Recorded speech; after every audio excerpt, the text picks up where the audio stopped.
So let's continue in chapter 13. We're going to talk about the ellipse next. It's another of our conic sections. This is kind of a neat photo to start with because it actually sort of displays two different conic sections at once. You've got a radio telescope, which has a parabolic shaped reflector, and then comets, as well as the Earth and all the other planets, have an elliptical shaped orbit. So what's an ellipse all about? Well, an ellipse is a special oval shape. It has some nice reflective properties, just like the parabola does. If you stand at one focus and whisper something in an elliptical shape into an elliptical shaped reflector, somebody at the other focus can hear you. And we'll have a slide like that in a little bit. There's an ellipse in front of the White House. The Earth orbits the Sun in an elliptical shape. And actually right now, hey, happy summer solstice, right? So it's 21st. We're at the farthest point away from the sun in our orbit. So we're farther from the sun than we will be at any other time of year. In the winter, we're actually closer. And the reason for the seasons is the tilt of the Earth. In the winter, we're tilted away.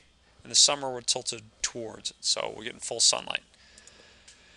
Kepler was the first one to figure out that we have an elliptical shaped orbit.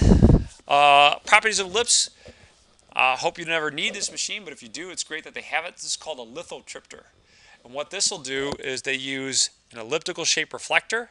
They put some kind of electrode or energy generating mechanism here. It generates energy waves. They get bounced off of the elliptical shaped reflector. And at the other focus is where you're going to put a kidney stone or a gallstone. So hopefully those energy waves will help crush and break up that kidney stone or gallstone so they don't have to cut you open and take it out. So pretty cool. I've heard they put these things on trucks. They'll drive them up to your house. It's pretty amazing technology. I mean, just think about that. A couple centuries ago, they would have to cut you open and you had a good chance of dying if you had a gallstone. So here's one of those echo chambers or whisper chambers created using the shape of an ellipse. So here's my daughter. Yay. Hi, Jackie. And then she's whispering into the focus. Now look how far down the other dish is, the other part of this. I paced it out. It's about 120 feet. And somebody down there can hear you when you're just talking normally into that dish. It's pretty cool. We'll skip by a couple of these and let's get back into talking about the ellipse and what I'm going to expect from you. We're going to graph the ellipse. We'll start with problem number, problem number 18. So,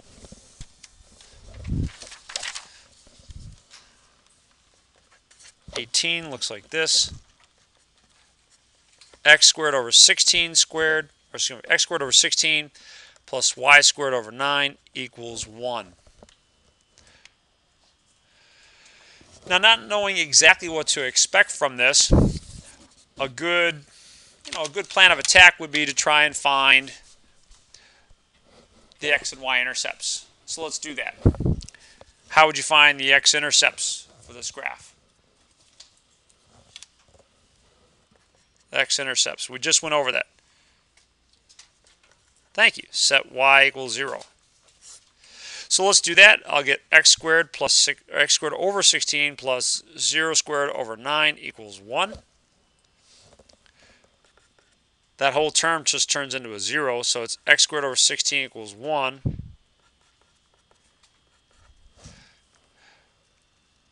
X squared equals positive 16, just multiplying both sides through by the common denominator. What could x equal then? Plus or minus 4. Make sure that when you take the square root that you take the positive and the negative root. Both of them are important. So let's kind of keep track of that. I'm going to build myself a little t-table over here to the right.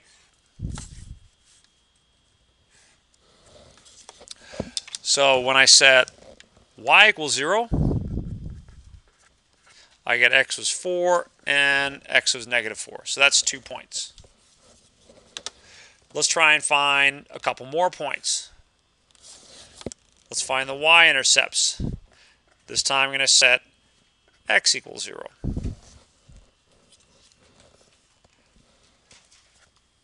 Zero squared over 16 plus y squared over 9 equals 1. So y squared over 9 equals 1. Y squared equals 9. What could y equal?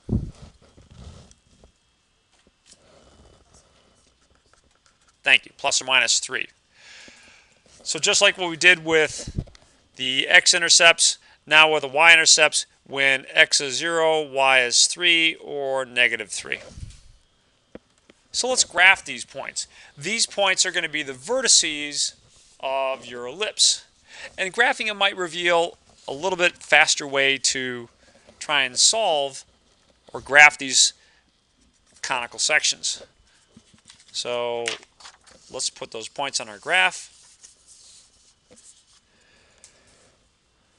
We've got some at 4 and 0, and negative 4 and 0, and then up at 0, 3, and down at 0, negative 3.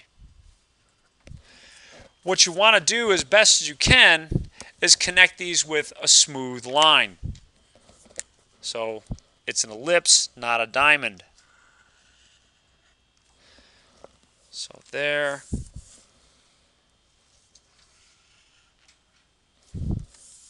I'm kind of sorry for people at home who are looking at this and getting dizzy. Just close your eyes till I finish drawing it.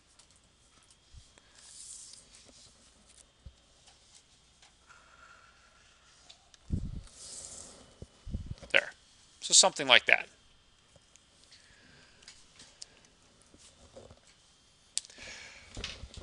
The only time that you would lose points is if you give me sharp corners on these ellipses. They're smooth. And I'm going to cut you some slack. We're doing this by hand. I don't expect something perfect, but just don't play connect the dots with straight lines. Let's look back at our graph and our equation. Notice how far I had to move from the center to get to the vertex. That distance was 4. 4 to the left and 4 to the right. Up 3 and down 3. What if I took this and rewrote it just a little bit? What if I wrote it as x squared over 4 squared plus y squared over 3 squared equals 1? The nice thing is that I don't have to go chasing for x and y intercepts anymore. This is kind of telling me that my vertices in the x direction, well, I'll move 4 to the left and 4 to the right. In the y direction, up 3 and down 3.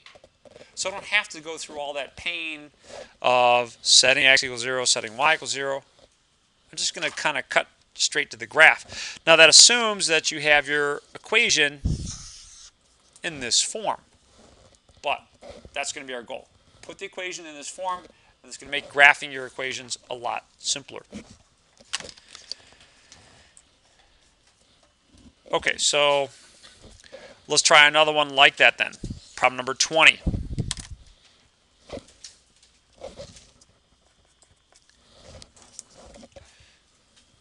X squared over 16 plus y squared over 25 equals 1.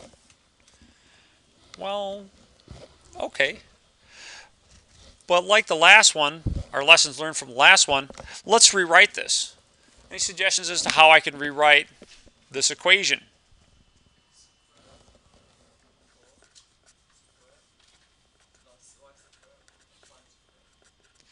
Thank you. So x squared over 4 squared plus y squared over 5 squared equals 1. Nice improvement. You can now look at this and based on these numbers, figure out how far you have to move in the x and y directions to find your vertices.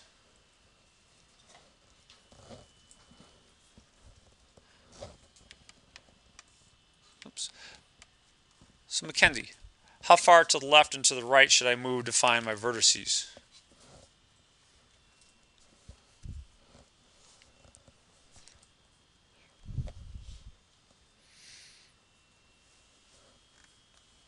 Take a look at the denominator. What's the denominator suggesting for us?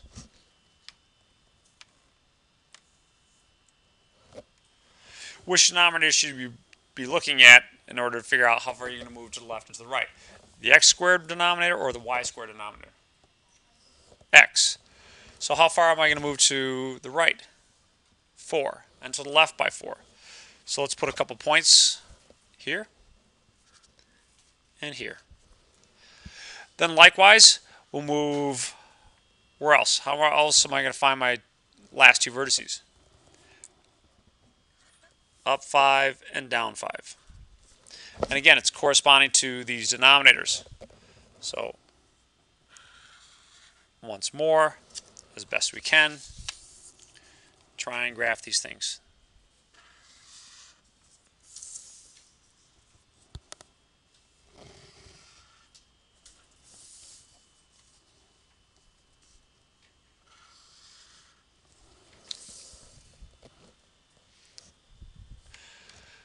So give me a second to walk around so I can feel better about my graphs, and then we'll continue. All right. A couple of you caught that. That's good. Are we okay with problem number 20? So I'm hoping that these are going to be friendly problems for you on our final exam. The one thing you're going to have to keep an eye out for, and we're not going to get there today, I don't think, is to distinguish the graph of an ellipse from the graph of a hyperbola. When you're dealing with a hyperbola, you're going to have a minus between these two things. And it's going to mean a world of difference in terms of what the graph looks like. But when you have a plus, well, you're going to have a nice ellipse. Let's try a problem like number 22. Not sure if I got, no. Well, we're going to be on kind of our own for problem number 22. But you can borrow a ruler if you'd like. I told somebody earlier we're not going to need them, but here's one place I guess where we could use them.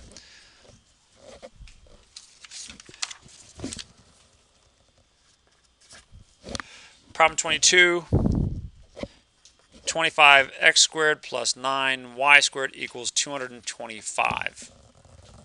Uh-oh. It's trouble in paradise. This doesn't look like the last one I gave you. So let's make it look like the last one I gave you. What could I do in order to make it look like something like this, or what we had in problem number 20? Any suggestions? How can I get a 1 on the right-hand side? Yeah, divide everything by 225. So 25x squared divided by 225 plus 9y squared divided by 225 equals 225 over 225. So I'll help out on this. I'll figure out the right-hand side. That's a 1. So how about you guys? What can I do on the left-hand side? Is there any simplification there? Take out your calculators. 9 goes into 2, sorry. I guess I kind of blew that one. 25 goes into 225 9 times, and then kind of flip things around. 9 goes into 225 25 times. I probably still want to play with this just a little bit.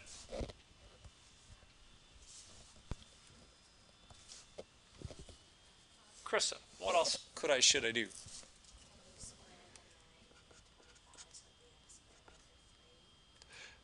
Good.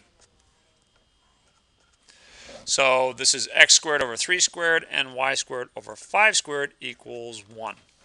Perfect.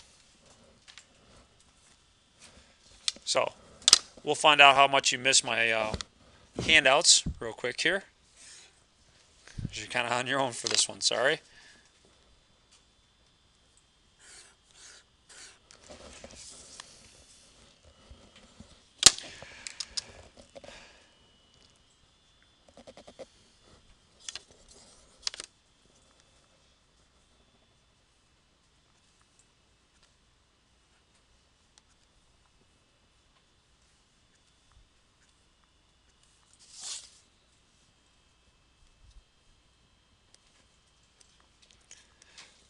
One thing you can do sometimes to make your life easier in terms of drawing graphs is choose a different scale.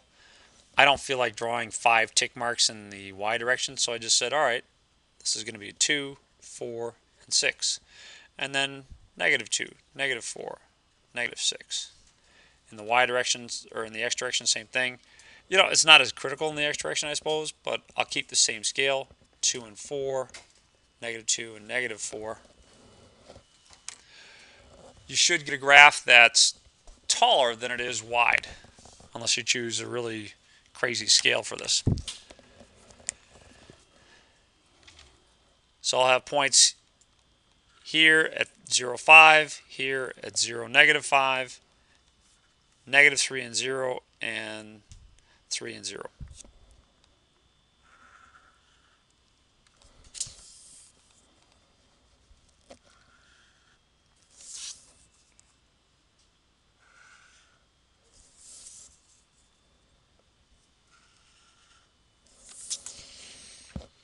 Yay. So once you get it in that form, drawing these things isn't too bad. Just make sure that if there's a plus here, you're drawing an ellipse. If there's a minus, then you should be drawing a hyperbola. And of course, we haven't discussed the hyperbola just yet.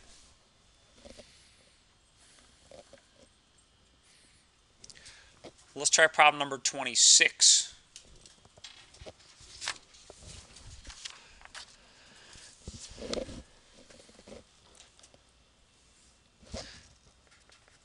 So x minus 1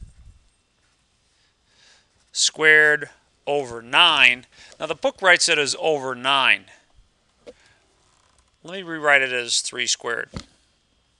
Plus y minus 3 squared over 4. But instead of writing 4 in the denominator, I'll write, that was your chance to fill in the blanks, 2 squared. What's different about this one as opposed to, say, a couple of our previous problems? Yeah. What do you think that's going to do to the graph of our ellipse? It's going to shift it. So where do you suppose the new center is? Keeping my finger strategically located over an important point here. Yeah, I know. but your attention is focused here, which is a good thing. So yeah, the center is at 1, 3. So that's what I wanted you to see here. Center is at 1 and 3. But the rest of this is the same. The rest of this is still trying to graph this by moving up, down, left, and right. So try and race me. Ready, set, go.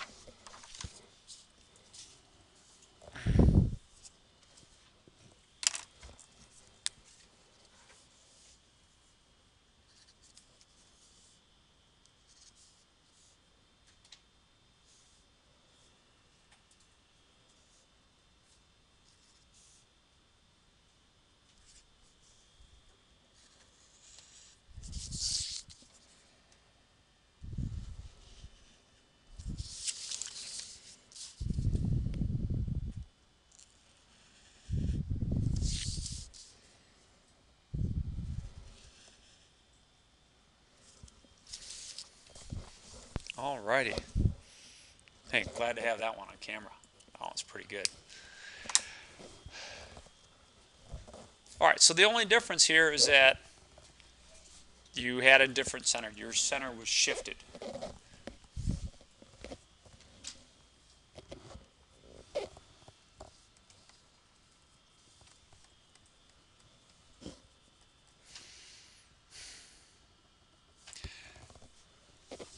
Are you okay with the graph in 26? Good there? All right. One last type of problem to deal with. So you got a bonus problem here like it. There's a couple on the back side of your handout as well. So what's going to happen is that you're going to take a problem that looks like this, which looks like a really, really big mess, and we're going to turn it into something nice and neat and organized like this. So there's 2 problems on the handout like this. Here's another one. Turns into this. And the graph is this. These are homework problems. I'd suggest you do them. But let's see what they're all about with the bonus problem that I have right here. So my goal is to turn this into something like what we had in problem 26. The first thing I'll do is I'm going to get the x's together. So, well, I've kind of already done that.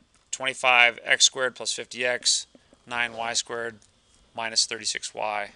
All right, so the x's and y's are already together. But that process of completing the square that we've done a couple times today can't take place just yet. The coefficient of your squared term has to be 1. So I have to have a 1 in front of the x squared. I have to have a 1 in front of the y squared. So here's where we got to do a little extra work on this problem. For my x's, I'm going to factor out that 25. Just the 25. Don't factor out 25x. It's not a greatest common factor problem. Our goal is to factor out the is not to factor out the GCF, it's to factor out the 25.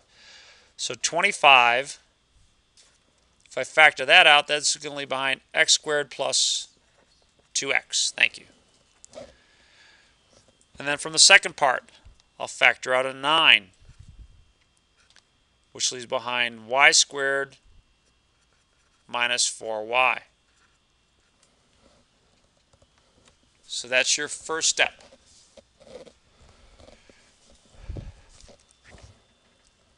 The next step is to complete the square. So 25 times x squared plus 2x plus something plus 9 times y squared minus 4y plus something equals 164 plus something and plus something again. Let's start by working in the parentheses. In fact, your goal, I'll walk around for a minute, is to figure out what to put in each of those parentheses and help complete the square. Don't worry about the right-hand side just yet. We'll catch up on the right-hand side in a minute. But for now, try and figure out what to put here to complete the square.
Side yet. Don't fill in the right-hand side because if you're putting a 1 and a 4 on the right-hand side, that's wrong. So I'm just looking for the left-hand side so far. You should be coming up with numbers of 1 and 4 to fill up the right-hand side. So we on board with that part? Okay.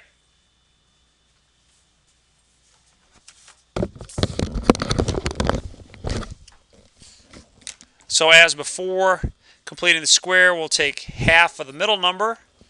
Half of 2 is 1. 1 squared is 1. So I'll put a 1 here. Half of negative 4 is negative 2. Negative 2 squared is 4. So I'll put a 4 here. But I advise you not to put a 1 and a 4 on the right-hand side. Because when I put a 1 here, I'm not just adding 1 to the left-hand side. I'm adding 25 times 1 to the left-hand side. So if I add 25 times 1 to the left-hand side, what should I put on the right-hand side? 25. How about here with that second term? 36. So you got to be a little bit more careful with these. Now on the left-hand side, this is a 25. Krista, this is kind of answering your question from earlier. This number that we got when we took half of it becomes part of your factorization. So if you want kind of a quick way to do this, it's going to be x, plus or minus whatever this number is, plus 1 squared, plus 9 times y, and again, this number here, what you take half of. So minus 2 squared equals 225. We're getting closer here. Almost done. Yes? What happens like to the 2 and the negative 4? We just kind of like cancel them out? Like talking about, right? You mean here Yeah. and here? Well, what happens is that if you foil it out, if you multiply x plus 1 times x plus 1, you'll get this. All I've done is I've factored this. So this is x plus 1 times x plus 1 times x plus 1, and we factor that as x plus 1 squared. So the 25 is out in front. We just didn't show that step really. And same with this. This is y minus 2 times y minus 2. What next? Yeah, you want to divide by 225. You need to get a 1 on the right-hand side. Before we start determining vertices and things like that, we need to divide everything by 225. So there's going to be 25 times x plus 1 squared. You don't have to show every little detail here. I'm doing it on here so that people can follow along, but on your paper, on your exam, I don't need to see every little detail. I need to see some of the work. So that's x plus 1 squared over 9 plus y minus 2 squared over 25 equals 1. The last thing that I would advise you to do is write that as x plus 1 squared over 3 squared plus y minus 2 squared over 5 squared equals 1.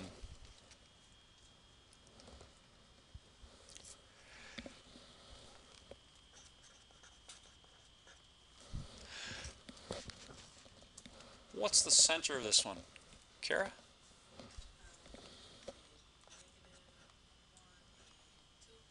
Perfect. Centered at negative 1 and 2.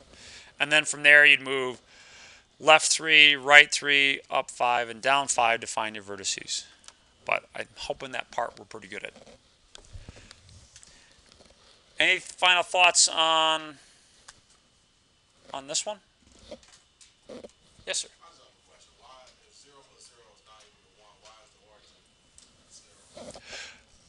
It's the center. It's not the ellipse itself doesn't pass through the origin. It's just the center. So if you were to say set x equal to negative 1, this term would disappear. And so you'd end up with, let's just do it out. If I set x equal to negative 1, can you see that this term would disappear? All right, so you'd be left with y minus 2 squared over 5 squared equals 1. So let's solve that. I'd multiply both sides by 25 and get y squared minus 2, or y minus 2 squared equals 25. Square root property, y minus 2 equals plus or minus 5. So notice what we're going to do to find the y coordinate. If I move that 2 over the other side, I have two possibilities. I'm going to start out at my center and then move up 5, and that'll be a y coordinate. If I start at my center and go down 5, that'll be another y coordinate.